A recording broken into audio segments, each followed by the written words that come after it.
तो जानते हैं, what ever is limited that is effect not cause. जो सीमित है वो कार्य है, कारण नहीं हो सकता। तो आपका ये शरीर सीमित है, इसका कोई असीम कारण होगा। आपका ये चेतन सीमित है, इसका भी कोई असीम कारण होगा। ये सत्कार्यवाद का सिद्धांत है, साइंस भाषा में कहा जाता है, साइंटिफिक भाषा में क्या कहते हैं, थ्योरी ऑफ कॉजेशन। और हमारी भाषा में क्या कहते हैं, सत्कार्यवाद। तो सत्कार्यवाद ये कहता है कि बिना कारण के कार्य की अभिव्यक्ति नहीं होती, और कार्य हमेशा सीमित होता है, कारण असीम होता है, अनंत होता है। तो ये जो यहाँ कार्य रूप में आपका शरीर और आपका ये चेतन है, इसका भी कोई कारण होगा, और वो कारण असीम होगा, अनंत होगा, अद्वितीय होगा, एक होगा। और जो एक अद्वितीय अखंड अनंत कारण है, उसके ज्ञान को हमारे यहाँ ब्रह्म विज्ञान कहते हैं। और धर्म के द्वारा इन तीनों का यथार्थ बोध होता है। इसलिए युग धर्म को समझिए और तदनुसार इन त्रिविध विज्ञान के प्रकाश में अपने जीवन के सर्वतोमुखी विकास के साथ पूर्णत्व को प्राप्त करने का प्रयत्न कीजिए। इन्हीं शब्दों के साथ मैं आज ये अपने विचार कहीं विश्राम दूंगा। आप लोग जानते हैं यहाँ का कार्यक्रम 7 से 9 तक का है। आज विलंब से कार्यक्रम शुरू हुआ, इसलिए मैंने अपना 1 घंटा पूरा कर दिया है, 8:30 से 9:30।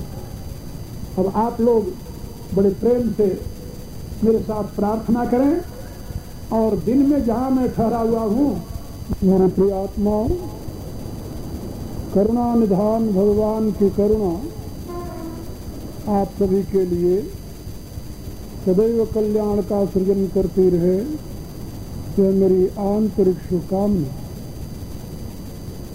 कल मैंने आप लोगों को धर्म के संबंध में कुछ बातें समझाई थी।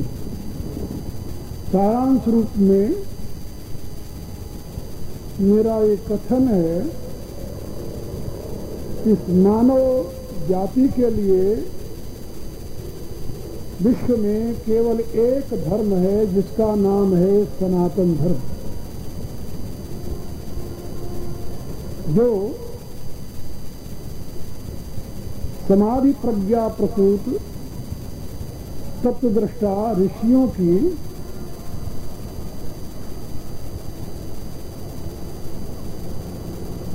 वैज्ञानिक उपलब्धि पर प्रतिष्ठित है।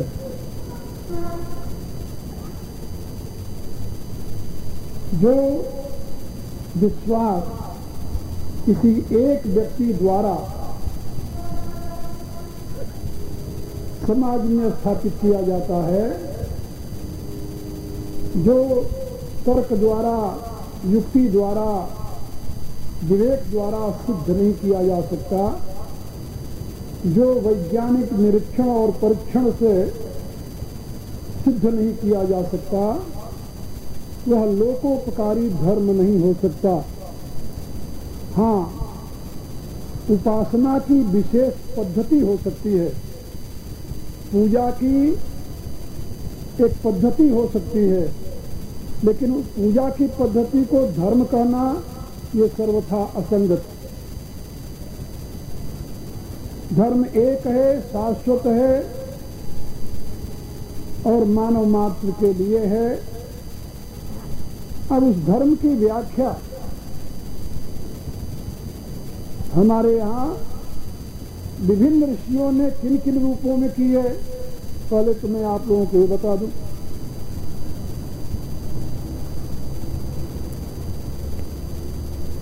प्राचीन काल में हमें 2 प्रकार के धर्म की विधियां प्राप्त होती। एक को त्रयी धर्म कहते हैं और दूसरे को औपनिषदिक धर्म कहते हैं। त्रयी धर्म कर्म विज्ञान पर प्रतिष्ठित है और औपनिषदिक धर्म ब्रह्म विज्ञान पर प्रतिष्ठित है। इसीलिए उपनिषद का ऋषि प्रार्थना करता है, यह उपनिषत्सु धर्मास्ते मयि संते मयि संते। कर्म विज्ञान के 2 प्रयोजन हैं। पहला प्रयोजन तो ये है कि इस प्रकार के कर्मों का अनुष्ठान किया जाए जिससे हमारा लौकिक जीवन शक्ति और संपत्ति से संपन्न होकर सुखमय हो। दो बातें याद रखना,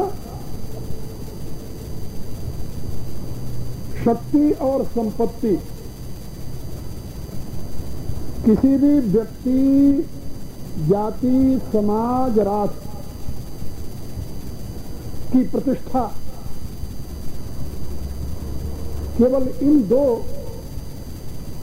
स्तंभों पर पाई जाती है, शक्ति और संपत्ति। जिस व्यक्ति के पास इन दोनों में एक भी नहीं है वह आदर का पात्र नहीं बनता। जिस देश के पास नहीं है वो आदर का पात्र नहीं बनता। जिस जाति के पास नहीं वो आदर का पात्र नहीं बनती। जिस समाज के पास नहीं वो आदर का पात्र नहीं बनता। त्रय विद्या के प्रकाश में ऋषियों ने शक्ति और संपत्ति को प्राप्त करने की विधि बताई और कहा कि इसके द्वारा तुम लोग अनेन प्रस्विश्वध्वम विशिष्ट कामधुक, इसके द्वारा तुम अपना सर्वतोमुखी विकास करो और ये विद्या तुम्हें इच्छित फल प्रदान करेगी। गीता के 3रे अध्याय में आप इसका दर्शन कर सकते हैं। और एक धर्म का दूसरा स्वरूप औपनिषदिक धर्म है जो भोग के लिए नहीं है, तो किसके लिए है? मोक्ष के लिए। मोक्ष माने क्या? अभाव से छुटकारा, बंधन से छुटकारा नहीं। कुछ बंधन ही नहीं तो मोक्ष किसका हो? बंधन नाम की कोई चीज नहीं। अभाव से छुटकारा, और अभाव में कारण क्या है? अज्ञान। अज्ञान के नाते आपको अपने में अभाव की अनुभूति होती है और अभाव से प्रेरित होकर के आप दो प्रकार के कार्य करते हैं। या तो किसी के प्रभाव में आकर उसकी गुलामी करने लगते हैं, यही होता है। अभाव से पीड़ित व्यक्ति क्या करता है? किसी प्रभावशाली के आश्रित होकर के उसकी गुलामी करता है, और या फिर दुखी दीन होकर के परतंत्र हो जाता है, आत्महत्या कर लेता है। और अभाव की अनुभूति व्यक्ति में क्यों होती है? का स्वभाव का बोध न होने से। यदि व्यक्ति अपने स्व के भाव को समझ जाए, जान जाए, तो वहां अभाव के लिए स्थान नहीं रहता।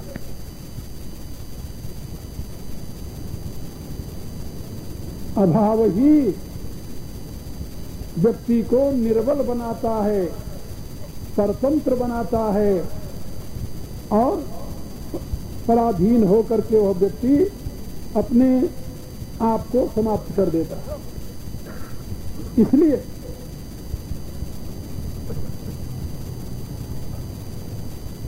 अभाव से मुक्ति को मोक्ष कहते हैं।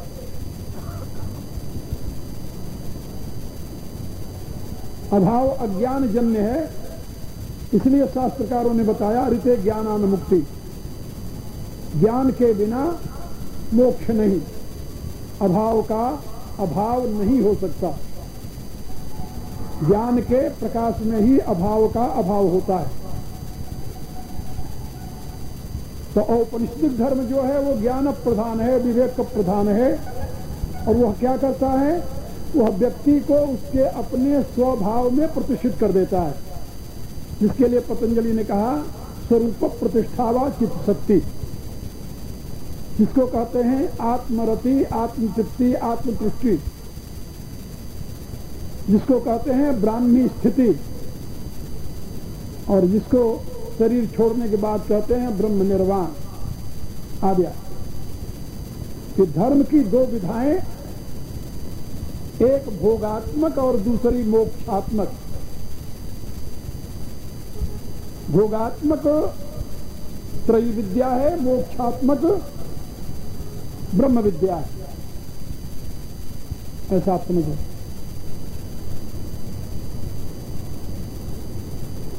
एक की सीख है कि शरीर से लेकर बुद्धि तक कैसे प्रयोग किया जाए जिससे शक्ति और संपत्ति का साम्राज्य प्राप्त हो और सुखमय जीवन जिया जाए। दूसरे का प्रयोजन है कि सुखमय जीवन जीते हुए भी मृत्यु के पश्चात किस प्रकार से यह जीव अपने कारण स्वरूप शिव से युक्त होकर के सच्चिदानंद का परम पद प्राप्त कर ले। ये धर्म के दोनों प्रयोग। अब इसके लिए भिन्न भिन्न शास्त्रकारों ने भिन्न भिन्न विधियां बताई। वेद के सिद्धांतों का प्रतिपादन करते हुए पूर्व मीमांसक आचार्य जैमिनी ने इस धर्म को विधि निषेधात्मक बताया। विधि निषेधात्मक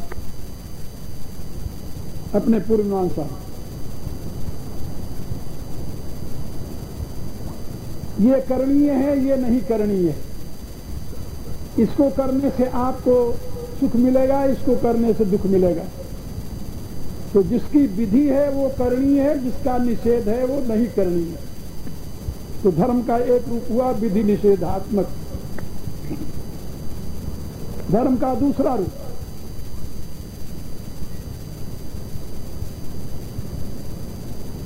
भगवान मनु ने बताया। वो कौन सा रूप है? वो है गुणात्मक। गुणात्मक मानव मात्र के लिए। ये विधि निषेध भी मानव मात्र के लिए है, याद रखना। ये सार्वभौम है, सार्वजनीय है। सार्वजनीन और सार्वभौम। ये करना चाहिए, ये नहीं करना चाहिए, केवल हिंदुओं के लिए ही नहीं है, मानव मात्र के लिए। और इसी प्रकार से मनु द्वारा प्रतिपादित गुणात्मक धर्म वो भी मानव मात्र के लिए है। उस गुणात्मक धर्म के 10 लक्षण: धृति, क्षमा, दम, अस्तेय चोरी न करना, शौच पवित्रता, इंद्रियों का निग्रह और धी बुद्धि, विद्या, सत्य, अक्रोध। ये 10 धर्म लक्षणम, धर्म के 10 लक्षण मनु ने बताए। लेकिन साथ में एक बात और कहा उन्होंने, कहा कि वेद स्मृति सदाचार स्वस्थ च प्रियमात्मना एतत् चतुर्विधम प्राहु साक्षात धर्मस्य लक्षणम। का धर्म के यथार्थ लक्षण ये हैं कि वेद प्रतिपादित हो, स्मृति प्रतिपादित हो, आचार प्रतिपादित हो और आत्मा को प्रिय हो, आत्मा उसे स्वीकार करती हो, यानी बुद्धि सम्मत हो। ये सब कहते रहे लेकिन बुद्धि सम्मत नहीं है तो त्याज्य है। क्या समझे?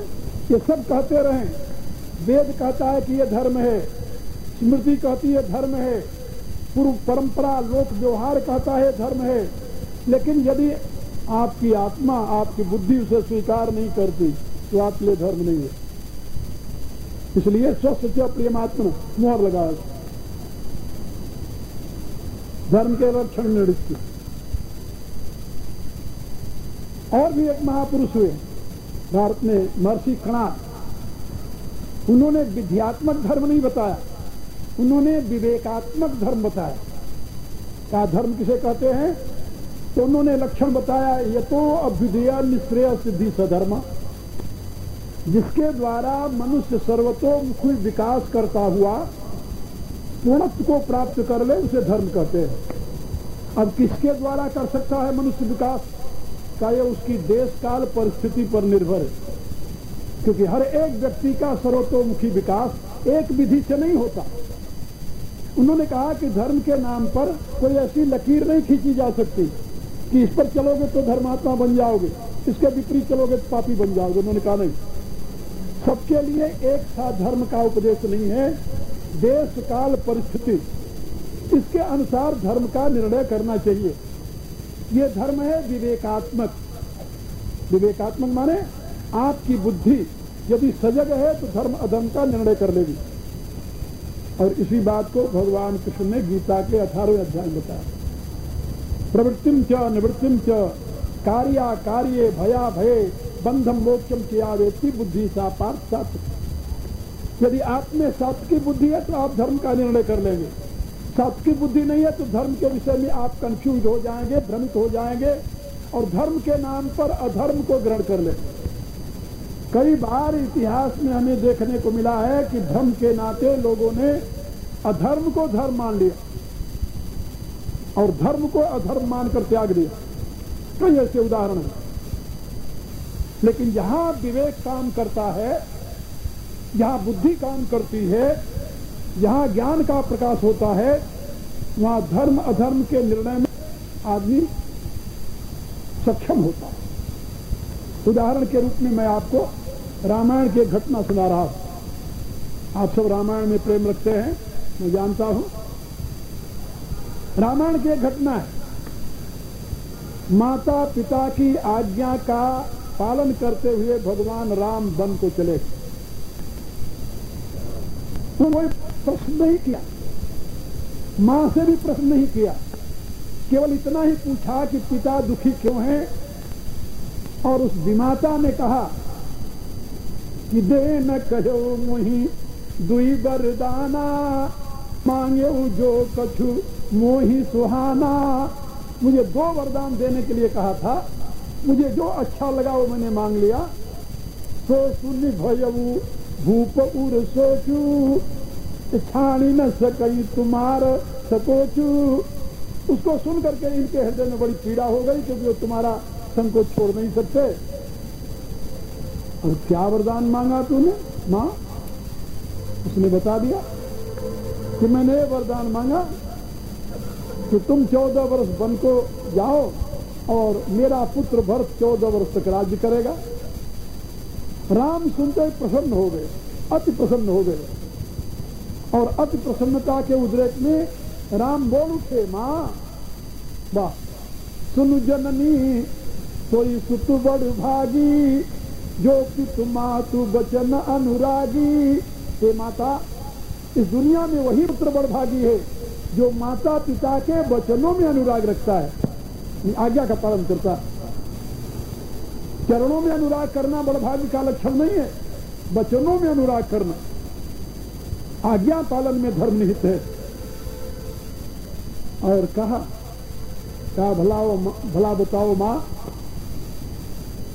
मुनिगण मिलन विशेष बन सबई भांति हित मोर तेहि मह पितु आय सुबहुर सम्मत जननी तोर। आज तुम्हारे वरदान में तो मेरे लिए चारों पदार्थ सुलभ कर दिए। चारों पदार्थ धर्म अर्थ काम मोक्ष, चारों पदार्थ मेरे लिए सुलभ हो गया मां तुम्हारे इस वरदान में। कैसे? कहा मुनि जन मिलन विशेष बन।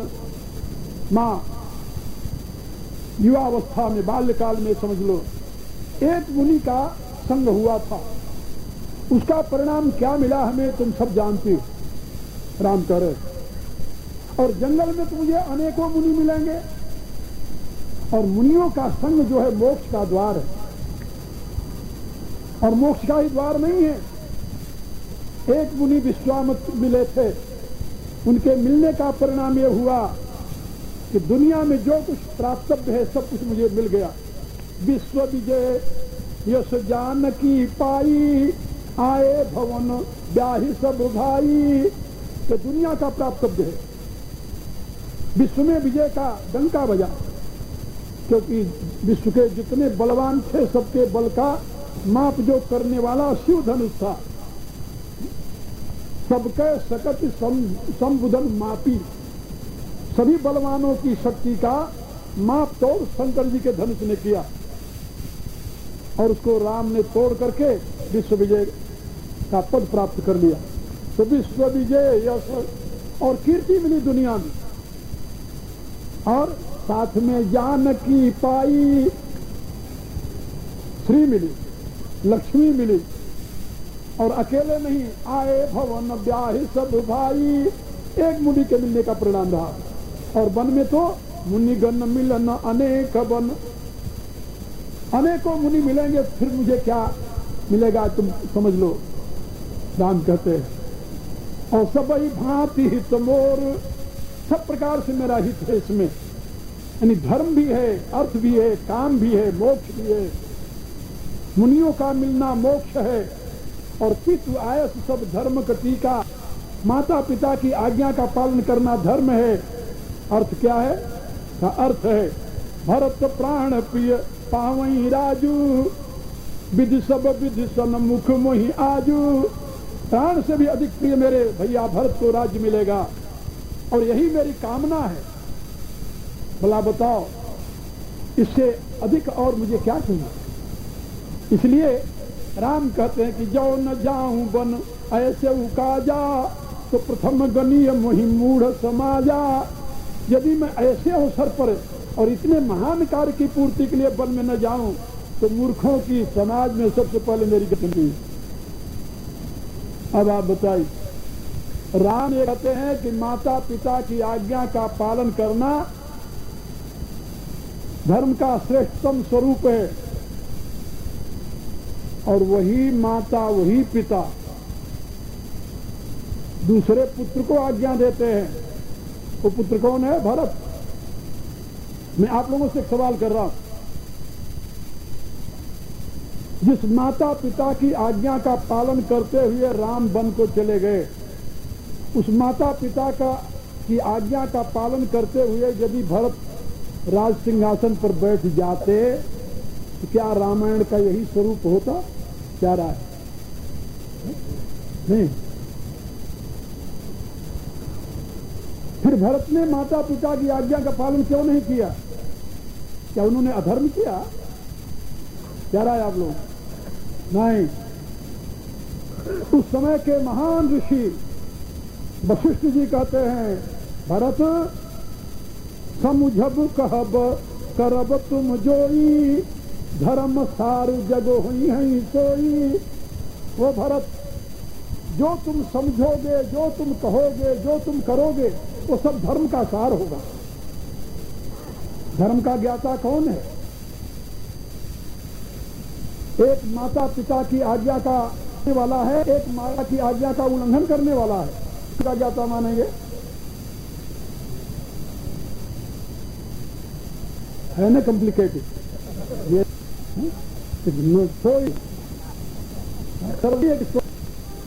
यहां पर कौन सा धर्म का सिद्धांत लागू होगा? विधि निषेधात्मक या गुणात्मक या फिर विवेकात्मक? विवेकात्मक। भरत ने अपने विवेक से काम लिया। महात्मा और गुरु वशिष्ठ कहते हैं कि भरत, मैं तुम्हारा गुरु हूं और वेद का मैं ज्ञाता हूं, और वेद ये कहता है कि वेद विहित सम्मत सबही का, यही पितु देई सो पावई टीका। ये वेद का सिद्धांत है कि पिता जिसको राजगद्दी दे वो राजा राज्य का अधिकारी होता है। तो इसलिए राव राम कहू कानन दीना, राजा ने राम को वनवास दे दिया और वन को चले गए। और तुम्हारे लिए पिता बचन पुर चाहिए कीना, और अब तुम्हें पिता ने राज्य दिया है, तुम प्राय राजगद्दी संभाल। एक आज्ञा है, और दूसरा स्मृति की आज्ञा है। स्मृतिकार मैं स्वयं हूं, वशिष्ठ कहते हैं कि तजऊ करऊ राज परिहरऊ गलानी, ये गलानी का त्याग कर दो, तुम राज्य करो। मानव मोर बचन हित जानी, मैं तुम्हारा गुरु हूं, तुम्हारे अहित के लिए कभी कुछ नहीं कर सकता, इसलिए मेरी आज्ञा का पालन करो और राजगद्दी स्वीकार करो। गुरुदेव लोकाचार क्या कहता है, सदाचार क्या कहता है, लोकाचार क्या कहता है? उन्होंने कहा कुछ नहीं।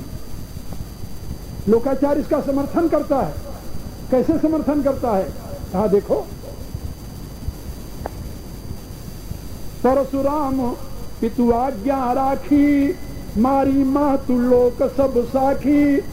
परशुराम ने अपनी पिता की आज्ञा का पालन करने के लिए अपनी मां का वध कर दिया था, और आज उनको कोई पापी कहता है? कीर्तिमान है परशुराम, अवतार माने जाते हैं। कहा गुरुदेव वो तो ब्राह्मण थे, तो जानते थे कि उनके पिता में इतनी शक्ति है कि मृतक को पुनः जीवन दान दे सकता है, क्योंकि ये कथा है जहां पर वहीं पर यह बात कही गई है कि जब परशुराम ने अपनी पिता की आज्ञा का पालन करने के लिए मां का वध कर दिया तो पितृदेव बहुत प्रसन्न हुए, जमदग्नि ऋषि बहुत प्रसन्न हुए। कहावत तूने मेरी आज्ञा का पालन किया है, वरदान मांग ले मेरे से। कहा वरदान? बोला कहा मुझे ये वरदान दीजिए कि मेरी मां जीवित हो जाए। कहा ठीक है। उन्होंने अपनी संजीवनी विद्या से मांगो जी। तो परशुराम को यह पता था कि मेरे पिता में इतनी है तो नया जीवन दे सकता है, इसलिए उन्होंने कर। और वो ब्राह्मण थे, उन्होंने ऐसा किया, ब्राह्म बल था उनके पास। लेकिन हम तो क्षत्रिय हैं गुरुदेव। तो गुरुदेव दूसरा उदाहरण दे रहे हैं क्षत्रिय का। कातनय जयाति यौवन देवु, पितु आज्ञा अघ अजस न भयऊ। ययाति के पुत्र ने, पुरुरवा ने अपने पिता को यौवनावस्था दी थी, लेकिन उसको कोई पाप नहीं लगा। पुरुरवा नहीं, पुरु। इसलिए तुम भी पिता की आज्ञा का पालन करो, तुम्हें कोई पाप नहीं लगेगा। गुरु की आज्ञा है राज्य करो, माता की आज्ञा है राज्य करो, पिता की आज्ञा है राज्य करो। और महात्मा भरत ने अपने मंत्री की तरफ देखा कि मंत्रीगण की क्या राय है। तो मंत्रीगण में जो सबसे बड़े मंत्री थे सुमंत जी खड़े हो गए हाथ जोड़कर। कहा कीजय गुरु आयसु अवश्य कहि सचिव कर जोरी। मंत्री ने कहा हाथ जोड़ करके कि राजकुमार, गुरु की आज्ञा का अवश्य पालन किया जाना चाहिए। गुरु जब मंत्री ने भी आज्ञा दे दी, अब भरत ने राम की मां की तरफ देखा, कौशल्या की तरफ, कि मां की क्या आज्ञा है। एक मात्र राज्य करने के लिए कहा है, लेकिन मेरे बड़े भैया भरत विमाता की बात मान करके वन में गए, तो मेरी भी तो विमाता बैठी हुई है, उसकी क्या राय है। उन्होंने कौशल्या की तरफ देखा तो कौशल्या धरी धीरज कही, पूत पथ्य गुरु आयसु अहई, सो आदर्य करिय हित जानी। हे पुत्र, कौशल्या कहती है, गुरु की आज्ञा जो है वो पथ्य है, कुपथ्य नहीं है। जीवन के लिए कल्याणकारी है, लाभदायक है, और उसका आदर करते हुए उसका पालन तुम्हें करना चाहिए। वाह! मां तो कहती हुई थी, विमाता की भी यह सम्मति मिल गई। और पितुर्दश गुणा मान्या, ये शास्त्र का एक वाक्य है जिसमें ये बात समझाई गई है कि माता का अधिकार पिता से 10 गुना अधिक है, और माता से भी अधिक 10 गुना अधिकार विमाता का होता है। मातुर 10 गुना मान्या विमाता धर्म भी ऋण। अब मां भी कह रही है और विमाता भी कह रही है, दोनों का एक मत है कि राज्य करो। मंत्री कह रहा है राज्य करो, और पूर्वासी कह रहे हैं राज्य करो, गुरु कह रहा है राज्य करो, वेद कह रहा है राज्य करो, शास्त्र कह रहा है राज्य करो। जितने धर्म के निर्णायक तत्व हैं सब कह रहे हैं राज्य करो, लेकिन एक तत्व कह रहा नहीं, ये गलत। तो कौन सा तत्व है? मैंने अभी बताया था, स्वस्य प्रियमात्मन। अपनी आत्मा गवाही नहीं दे रही। भरत ने साफ शब्दों में कहा कि मैं जानता हूं कि मातु पिता गुरु प्रभु कई बानी, बिनई विचार करिए शुभ जानी, उचित की अनुचित किए विचारू, धर्म जाय सिर पातक भारू,